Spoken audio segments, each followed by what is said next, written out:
প্রিয় শিক্ষার্থীবৃন্দ, কেমন আছো সবাই? আশা করি ভালো আছো।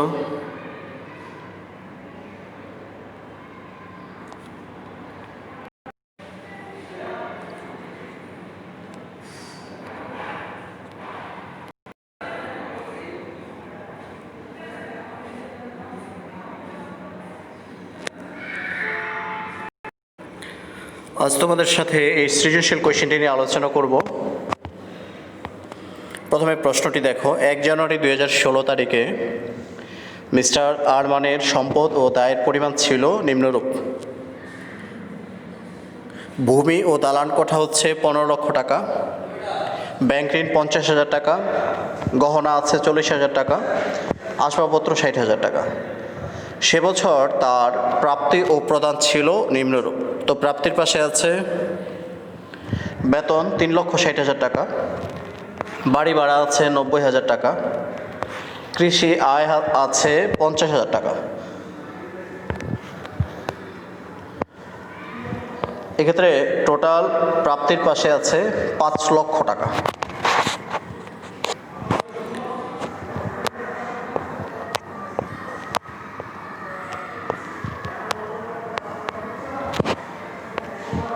খাদ্য ও পানি আছে প্রদানের পাশে 1,20,000 টাকা, মুদি খরচ আছে 30,000 টাকা, গ্যাস বিল আছে 20,000, টেলিফোন বিল আছে 10,000, জমি ক্রয় আছে 3 লক্ষ, আর হাতে নগদ আছে 20,000। তো প্রদানের পাশে টোটাল আছে 5 লক্ষ টাকা। প্রাপ্তি ও প্রদান থেকে আমরা এই অংশটি অর্থাৎ হাতে নগদের অংশটুকু বের করব, যেটা সমাপনী হাতে নগদ বলি। এই সমাপনী হাতে নগদের অংশটুকু এখানে আমরা দেখতে পাচ্ছি 20,000 টাকা।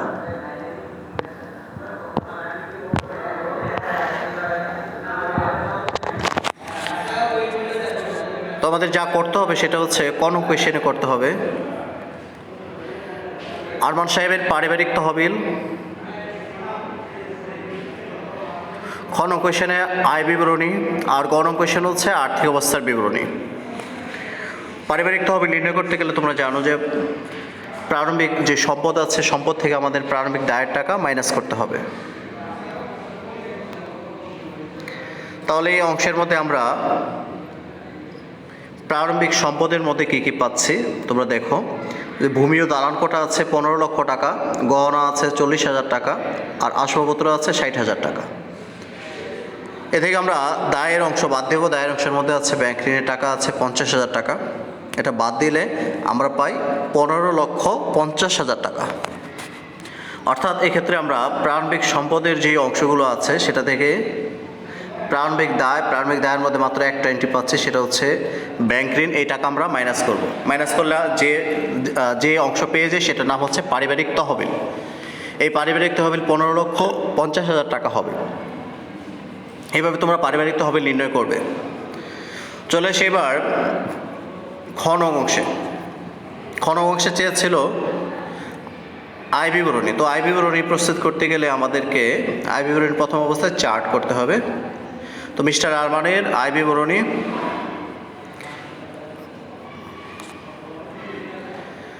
তারিখ লিখবে 31 ডিসেম্বর 2016, সমাপ্ত বছরের জন্য। তো এক্ষেত্রে আয়ের পাশে আছে বেতনের টাকা 3,60,000 টাকা, বাড়ি ভাড়া আছে 90,000 টাকা, কৃষি আয় আছে 50,000 টাকা। তো একসাথে যদি এই অংশগুলো যোগ করি, যোগ করলে পাবো 5 লক্ষ টাকা। এই 5 লক্ষ টাকা হচ্ছে টোটাল আয়। এরপর আসি ব্যয়ের অংশে। ব্যয়ের অংশে যেমন আছে খাদ্য ও পানি আছে 1,20,000 টাকা, মুদি খরচ আছে 30,000 টাকা, গ্যাস বিল আছে 20,000 টাকা, টেলিফোন বিল আছে 10,000 টাকা। তো একসাথে যদি এই অংশগুলো ব্যয়ের অংশগুলো আমরা যোগ করি তাহলে পাবো 1,80,000 টাকা। এই 1,80,000 টাকা আর 5 লক্ষ টাকা, এই দুটো যদি আমরা মাইনাস করি, মাইনাস করলে পাবো 3,20,000 টাকা। এই 3,20,000 টাকাই হচ্ছে আয়ের উদ্বৃত্ত। তো এইভাবে তোমরা আয়ের উদ্বৃত্ত বের করবে।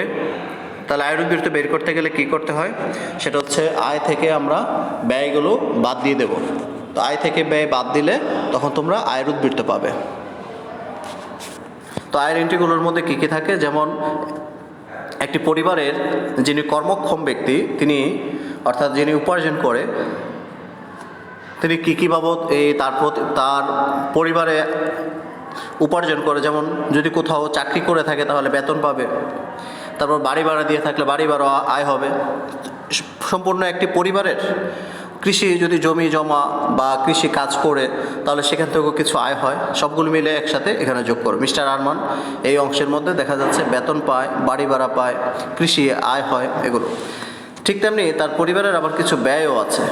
ব্যয়গুলোর মধ্যে যেমন আমরা দেখতে পাচ্ছি যে খাদ্য ও পানি লাগে, মুদি খরচ লাগবে, তারপর হচ্ছে গ্যাস বিল, টেলিফোন বিল, তার পরিবারের যে ব্যয়গুলো আছে সবগুলো এখানে আমরা নিয়ে আসলাম। তো এই বছরে তার এই খরচগুলো ঘটেছে, সেগুলো মাইনাস করলেই তখন আমরা আয়ের উদ্বৃত্ত পেয়ে গেলাম।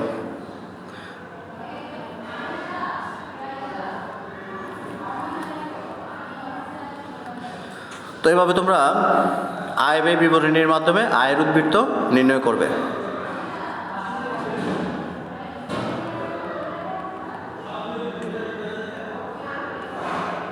এরপর গণ কোয়েশ্চেন আসি। গণ কোয়েশ্চেন হচ্ছে আর্থিক অবস্থার বিবরণী প্রস্তুত করার জন্য। তো আর্থিক অবস্থার বিবরণী প্রস্তুত করব, সেটা কিভাবে করবে?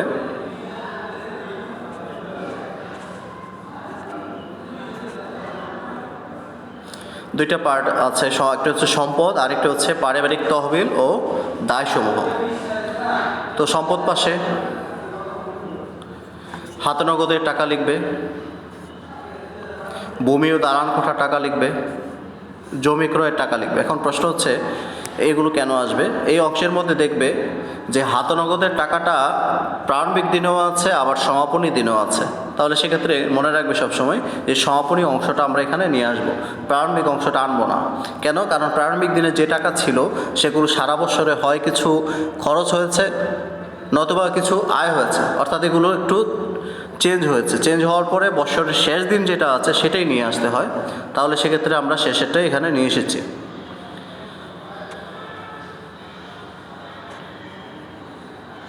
তাহলে এখানে আমরা কত পাচ্ছি হাতে নগদের? আমরা এই প্রাপ্তি প্রদান হিসাবের মধ্যে যেটা দেখেছিলাম সেই অংশের মধ্যে যে হাতে নগদের অ্যামাউন্ট ছিল, সর্বশেষ যে এন্ট্রি ছিল প্রদানের পাশের একেবারে নিচের দিকের এন্ট্রি তোমরা দেখতে পেয়েছ। তোমাদের আরেকবার দেখাচ্ছি।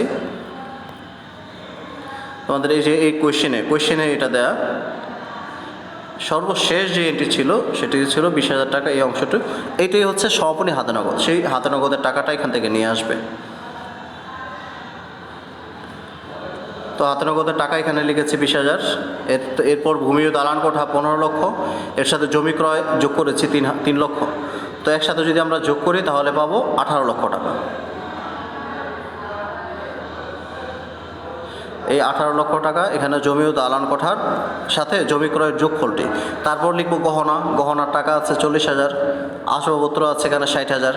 তো একসাথে যদি সব যোগ করি, যোগ করলে পাবো 19,20,000 টাকা।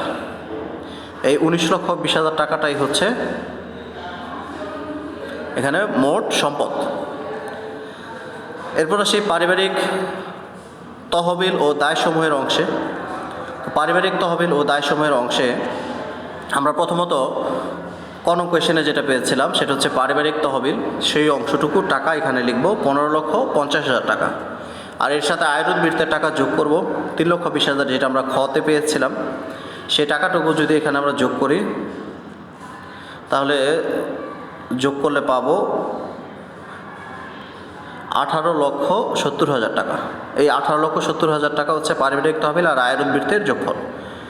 এরপর আসি ব্যাংক ঋণের অংশ। তো ব্যাংক ঋণ কোশ্চেনে দেওয়া ছিল প্রথম অবস্থায় 50,000 টাকা। সেই অংশটুকু যেহেতু এখানে কোনো ঋণ পরিশোধ নামে কোনো এন্ট্রি এখানে পাওনি, তার মানে ব্যাংক ঋণের টাকা আগের টাকাই আছে, সে টাকাটুকু আমরা ধরে এখানে লিখে দেব।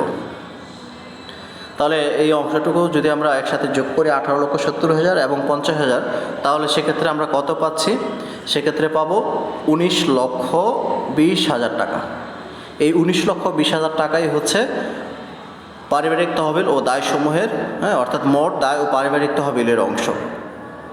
তাহলে তোমরা এইভাবে এই অঙ্কটুকু সম্পূর্ণ করবে। আজ এ পর্যন্তই। সবাই ভালো থাকো, সুস্থ থাকো, এই কামনায়। আল্লাহ হাফেজ।